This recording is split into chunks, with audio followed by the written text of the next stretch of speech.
नमस्कार शेतकरी मित्रांनो, PM किसानचा 21वा हप्ता तुम्हाला मिळणार आहे का नाही?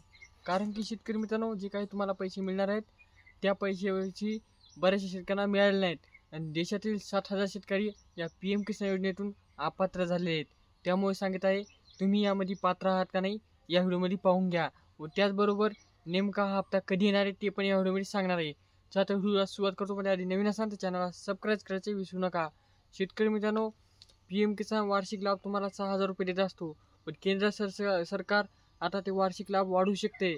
कारण की मागेच जार काढल्यानुसार केंद्र सरकार PM किसान जे काही 6,000 वार्षिक लाभ देतो ते वाढून आता जास्त करण्याचा याचा विचार करीत आहे आणि शेतकऱ्यांना जास्त लाभ देण्याचा विचार करणार आहे. त्याचबरोबर शेतकरी मित्रांनो, देशाचे 60,000 शेतकरी अपात्र का झालेत? तर शेतकरी मित्रांनो, अपात्र होण्याचं कारण फक्त एकच आहे, ते म्हणजे की त्यांचे डॉक्युमेंट पूर्ण नसल्यामुळे व एकाच घरात 2-2 शेतकरी पात्र असल्यामुळे PM किसानच्या 21व्या हप्त्यामुळे बसून म्हणजे 20व्या हप्त्यापासून तर 21व्या पासून इथून पुढे तुम्हाला हप्ते मिळणार नाहीत. आता यामध्ये काय काय अडचणी असणार ते पाहून घ्या.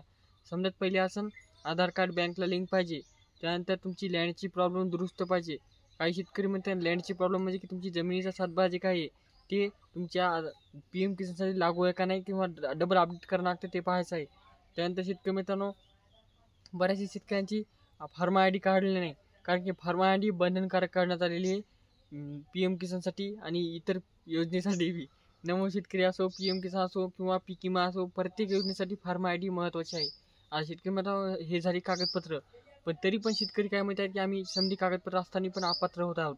त्याचं कारण फक्त एकच आहे, ते म्हणजे की तुम्ही जे काही आपले एकाच घरामध्ये एकाच कुटुंबामध्ये 2-2, 3-3 शेतकऱ्यांच्या नावावर जमीन आहेत, म्हणजे की तुमच्या आहेत, आईच्या आहेत, वडिलांच्या आहेत, मुलांच्या आहेत. त्यामुळे त्यांना पात्र करण्यात आले होते 2018 साली. पण तेव्हा नवीन शेतकऱ्यांना सरसकट पात्र करण्यात होते. आता केंद्र सरकार गाळणी चालू केलेली आहे. जे काही शेतकरी एका कुटुंबातून एकच पात्र ठेवण्यात आलेलं आहे, बाकीचे इतर शेतकरी अपात्र करण्यात आले आहेत. त्यामध्ये बी महिला शेतकऱ्यांनाच पात्र करण्यात आलेले आहे. पुरुष शेतकऱ्यांना अपात्र करीत आहेत, कारण की ते कुटुंबाचा आधार म्हणून सांगण्यात येत आहे. तर शेतकरी मित्रांनो, यामुळे शेतकऱ्यांची नावं कमी होत आहेत. 60,000 शेतकऱ्यांची नावं कमी झालेली आहेत. आता तुम्हाला 21वा हप्ता जर तुम्ही अपात्र असाल किंवा हे कागद कमी असताल तर तुम्ही कागद पूर्ण करा आणि हे 21व्या हप्त्यासाठी पात्र व्हा.